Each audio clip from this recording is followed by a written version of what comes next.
Si Dani po, 6, ako po 13. Anong pangarap niyo? Seaman sana. Ako po, artista. Pero hindi ko na iniisip. Kanya-kanyang kahit po dito. Walang maayos sa trabaho. Walang pambili ng gamot. Anak, itabi mo. Ako na. Sama-sama tayo. Hindi ko kayo pababayaan. Lalaban tayo. I love being a Filipino, Carmina. I love, like all of us, mahal ko talaga ang Pilipinas.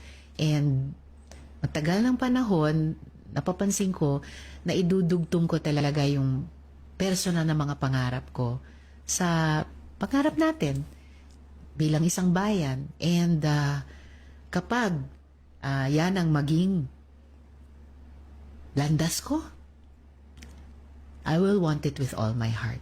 Mahamahalin ko talaga yung responsibilidad na yon.